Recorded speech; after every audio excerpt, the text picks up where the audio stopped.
Bonjour et bienvenue dans ce 26e épisode de Vente Sereine. Je suis Florence, formatrice en vente et relations clientèle pour toutes les créatrices artisanales qui souhaitent vendre sereinement leurs créations, que ce soit sur Internet ou dans la vraie vie.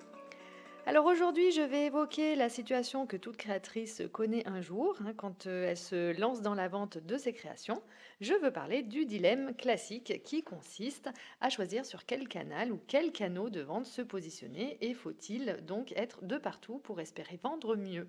Souvent, on a tendance à vouloir se disperser sur tous les canaux de vente possibles pour maximiser notre visibilité et avoir plus de chances de vendre, au lieu d'adopter une approche plus sélective pour garantir le succès. Et souvent, on pense également que le fait d'adopter un nombre restreint de canaux de vente, voire qu'un seul canal de vente, eh bien, cela va nous couper, au contraire, d'opportunités.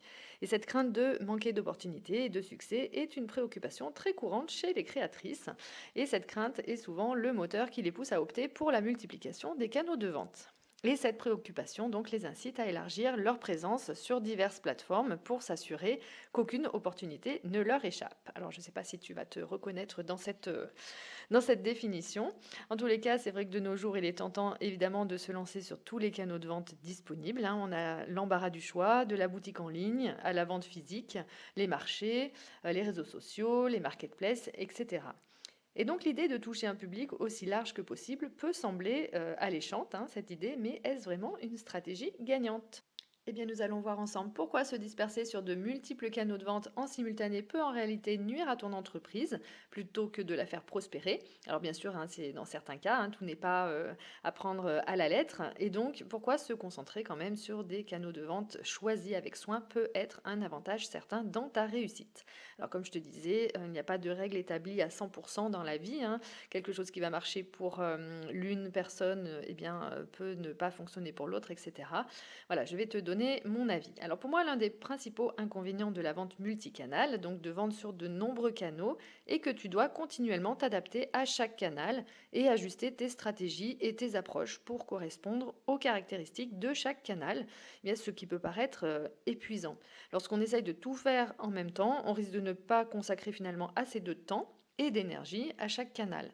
Et donc la première conséquence peut être d'être irrégulière dans l'effort et même de fournir une expérience aux clients de qualité moindre finalement. Donc si par exemple tu vends sur les marchés et que tu dois en plus t'occuper de ta boutique en ligne et de tes deux plateformes, par exemple tu es sur deux marketplaces, Etsy, un grand marché, etc. Et que tu vends aussi en plus via Instagram et que tu communiques dessus, eh bien tu risques à un moment d'être irrégulière dans tes commandes, dans tes demandes, dans tes réponses aux questions, aux commentaires. Tu risques peut-être aussi d'être en retard sur certaines mises à jour que tu devais faire en amont sur tes sites en ligne, sur ta gestion de stock, etc. Donc c'est un gros et grand défi que de vouloir tout gérer en même temps. Eh bien toi-même tu sais qu'en étant créatrice, c'est déjà compliqué de trouver du temps déjà pour créer, pour fabriquer tes jolies créations, mais aussi pour vendre, créer du contenu sur les réseaux, travailler ta visibilité, ta gestion des stocks, ton administratif, et j'en passe. Donc quand on rajoute plusieurs canaux de vente, eh bien, on multiplie les opérations logistiques puisque chaque canal est différent. Donc il répond à des caractéristiques différentes, chacun a ses propres procédures de gestion distinctes et cela complique la tâche. Et finalement, pour moi, il n'y a rien de bon, comme on dit, à être au four et au moulin. Par exemple, tu dois pouvoir gérer les stocks sur chaque plateforme, les mettre à jour, savoir où tu en es, car il ne s'agit pas d'avoir mis une création en stock si elle ne l'est plus parce que tu as dû la vendre sur une autre plateforme en même temps. Donc avoir plusieurs canaux de vente complexifie en fait cette gestion de tes stocks pour être synchro. Donc si un produit se vend sur une plateforme, il doit être déduit des stocks sur toutes les autres plateformes pour éviter les problèmes de survente et il faut que ce soit fait assez rapidement. Donc même chose si tu vends sur les marchés, tu as pris ton stock avec toi par exemple, mais il faut t'assurer que ce que tu as mis en stock au niveau de tes boutiques en ligne, qui elles tournent certainement 24 heures sur 24, eh bien soit issu d'un stock dédié pour ces boutiques en ligne, auquel cas tu risques d'avoir des problèmes d'approvisionnement auprès des clients de ces sites en ligne. Et ça, c'est pas bon pour l'image quand on a vendu et promis quelque chose que l'on ne peut pas fournir. Donc attention à ça. Alors bien sûr, si tu fais de la personnalisation et que tu travailles par exemple aussi sur commande, tu n'auras peut-être pas le même problème. Quoique, il est nécessaire de prendre en compte que tu puisses avoir peut-être beaucoup plus de demandes avec les canaux différents. Alors tant mieux, mais donc être en capacité aussi de les honorer. Par ailleurs, le fait de vendre sur plusieurs canaux de vente donne plus de travail au niveau communication. En effet, tu dois pouvoir gérer tous les messages directs, les commentaires, les emails des différentes plateformes. Donc cela peut devenir une tâche difficile et chronophage. Sans oublier qu'un client s'attend toujours à une réponse rapide, hein, ça on le sait, et précise, et quel que soit le canal qu'il utilise, hein. De plus en plus, hein, voilà, le client il s'attend à avoir une réponse vraiment presque au tac au tac. Et bien sûr, toutes les réponses que tu fournis doivent être cohérentes sur tous les canaux pour maintenir une image positive. Tu dois donc coordonner toutes les réponses pour éviter toute contradiction ou confusion pour le client. Sans compter que quand tu vends à plusieurs endroits, eh bien certaines créatrices, hein, d'ailleurs, ne mettent pas les mêmes prix en fonction de la plateforme, en fonction des frais. Il n'est pas rare de voir des prix différents entre les boutiques en ligne et la vente en direct ou sur les marketplaces, etc. Donc ça peut poser problème de ne pas être raccord de partout. Donc attention à ça aussi. Et puis, il ne faut pas oublier que sur les réseaux sociaux, eh bien, les commentaires sont publics. Et ils peuvent donc avoir aussi un impact sur ton image si tu as omis, par exemple, de répondre ou que tu as fait une réponse un peu confuse. Voilà, donc ça, faire attention à cet aspect-là. Maintenant, tous les commentaires sont publics, donc les gens voient toutes tes réponses ou tes non-réponses. Donc voilà. Et de plus, vendre sur plusieurs canaux signifie souvent expédier des commandes de différentes manières, donc en fonction des exigences de chaque canal, bien, parce que chaque canal peut avoir ses propres normes aussi peut-être d'emballage et d'expédition, donc cela peut entraîner aussi des frais d'expédition variables et des coûts logistiques supplémentaires. De plus, il va falloir que tu sois au top, hein, point de vue coordination des commandes pour les expédier ensemble. Eh bien, si tu veux justement limiter les coûts pour éviter d'aller voilà, à la poste, à Mondial Relais, etc. pour un colis, puis repartir, revenir, etc. Éviter en plus donc les confusions et les erreurs entre les commandes et puis bien les différents transporteurs. Donc tu vas peut-être aussi devoir te déplacer justement à différents endroits pour tes envois de colis. Donc ce qui rend complexe ton planning du coup, surtout si tu dois en plus faire tes ventes sur un marché. Tu sais que tes journées sont loin d'être extensibles à l'infini. Je ne vais même pas aborder aujourd'hui le sujet de la vie personnelle hein, dans tout ça, puisque tu as compris qu'en choisissant plusieurs canaux de vente, eh bien, tu rallonges ton temps que tu as à consacrer à la gestion de chacun de ces canaux. Donc, point de vue logistique encore, si tu as par exemple des réclamations ou des retours à faire, encore une fois, il est nécessaire que tu sois vigilante sur la provenance de la commande pour appliquer la bonne politique de retour ou de remboursement si celle-ci diffère d'une autre plateforme. Le but ultime de la vente, hein, au-delà du fait de faire bien sûr du chiffre hein, et d'en vivre, c'est la satisfaction du client. Et plus tu multiplies les différents canaux de vente, et plus tu multiplies aussi les tâches et les responsabilités liées à la gestion de ces canaux. Donc c'est un sacré défi en termes de temps et de ressources, et donc le maître mot va être organisation, voire hyper-organisation. Donc un autre inconvénient, eh bien, est que tu ne peux pas être focus à 100% sur un canal. De ce fait, il est difficile de devenir finalement une experte sur un canal en particulier pour le maîtriser pleinement, comprendre comment il fonctionne, comment tu peux atteindre plus de visibilité, comment optimiser toutes les ressources de ce canal pour en extraire tous les avantages. Par exemple, si tu vas en ligne, que tu sois sur Etsy, que tu vendes sur ta boutique en ligne, que tu communiques sur Instagram, sur tes réseaux, etc., si tu en as plusieurs, en fait, tu as plusieurs aspects à prendre en compte et à travailler régulièrement pour avoir des résultats. En effet, il ne s'agit pas de faire une fiche produit avec un prix ou un post hein, sur Instagram et puis attendre que ça se passe, hein, parce qu'il ne se passera rien en fait. Il est nécessaire de comprendre que tous les rouages de chaque canal au niveau de la visibilité, de la communication, de l'algorithme, le référencement, les mots-clés, etc. À utiliser, et j'en passe, eh bien, tous ces rouages, voilà, il va falloir les connaître. Et balancer tes produits sur un site en ligne sans rien engager autour ne sert en fait strictement à rien, puisque personne les verra. Hein. Quand tu ouvres un site internet, il n'y a personne qui voit le site à part les personnes à qui tu as donné l'adresse. Mais en faisant voilà, une recherche classiques voilà, ne vont pas tomber sur ta boutique en ligne directement comme ça. Donc il y a un travail de fond à faire et un travail surtout régulier pour arriver à des résultats. Et ce travail régulier, tu peux le faire si tu ne te lances pas partout, c'est évident.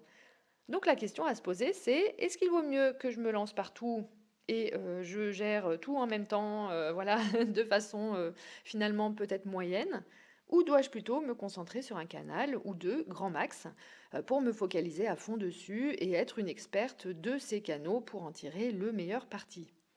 Moi, bien là, tu as ma réponse dans cette question, hein. Moi, il me paraît évident que multiplier les canaux de vente apporte beaucoup trop de paramètres différents à traiter et à gérer, et que rester focus sur un ou deux canaux de vente va te permettre de pouvoir mettre en place des actions, des stratégies, et de pouvoir également avoir le temps et le loisir de les analyser aussi pour les modifier ou de les faire évoluer. Parce que finalement, quand on se lance partout, on n'a pas le temps d'analyser quoi que ce soit, et comme les résultats sont dispersés sur trop de canaux différents, dans trop de canaux différents, eh bien, il est plus dur de pouvoir faire aussi des analyses plus pertinentes.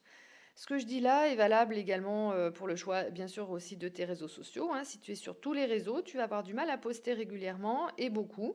On sait déjà que maîtriser un seul réseau social est compliqué. Beaucoup de paramètres entrent en compte, comme on l'a dit tout à l'heure, comme encore une fois les algorithmes.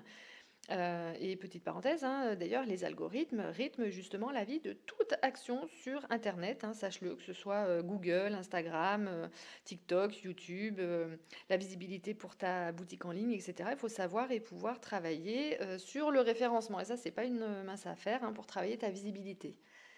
Ce qui rentre en compte également, eh bien, ce sont les tendances aussi du moment et bien sûr où se situe ta clientèle cible. Donc inutile d'être sur tel ou tel réseau social pour dire d'avoir une présence si ta clientèle cible n'y est pas. Voilà, il n'y a pas d'intérêt. Si ta cible n'est pas sur LinkedIn, aucun intérêt d'avoir un compte sur cette plateforme, tu vois.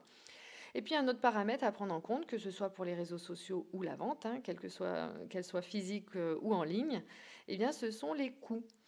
Déjà, concernant les coûts de chaque canal de vente, tu multiplies les prises de tête à calculer les coûts pour tes ventes, par exemple, sur les marchés. Par exemple, si tu vas voilà, sur un marché, tu as les coûts de l'essence, l'emplacement, etc. Pour tes livraisons, si tu as une boutique en ligne, les coûts concernant les frais de commission de chaque marketplace, les frais de commission si tu déposes tes créations en dépôt-vente, par exemple, dans une boutique de créateurs, les frais de transaction des passerelles de paiement en ligne, type Stripe, etc. Et également les coûts publicitaires pardon, qui peuvent rapidement s'accumuler si tu mets en place une stratégie de publicité, par exemple, alors ce qui n'est pas obligatoire, évidemment, sachant que le problème qui en découle est que tu vas vouloir faire un peu de pub partout, donc avec un budget pub moyen, donc avoir potentiellement des retours sur investissement moyens. Voilà, donc investir à un ou deux endroits maximum peut avoir plus d'impact quand cela est fait plus régulièrement. Et puis, je pense, alors ça, ce n'est que mon avis, mais je vais te donner un exemple et ça va peut-être plus te parler. Eh bien que je pense que le modèle de multiplication des canaux de vente est surtout bénéfique quand tu as des employés, finalement, ou quand tu as voilà, une grosse enseigne ou au moins voilà, tu es une PME, PMI, tu as quelques employés, etc. Ou quand tu as un service client dédié, un customer care ou encore un community manager pour tes réseaux sociaux ou des gens à qui tu peux déléguer. Je vais te prendre l'exemple d'un boulanger, tout simplement, puisque c'est un artisan, lui aussi, dans son cas, dans son activité. En fait, lui, il va faire du pain, mais alors peut-être que tu en connais, mais moi, je connais aucun de tous les boulangers que je connais, ne vend dans sa boulangerie. Il a quelqu'un pour vendre ses pains. Et donc, je vais aller même plus loin. Imaginons qu'il fasse du pain pour plusieurs boulangeries, ça peut arriver. Eh bien, il n'est pas en plus derrière le comptoir de toutes les boulangeries qu'il fournit, tu vois. Et donc, une créatrice, elle croit avoir ce pouvoir de pouvoir consacrer du temps déjà à sa passion.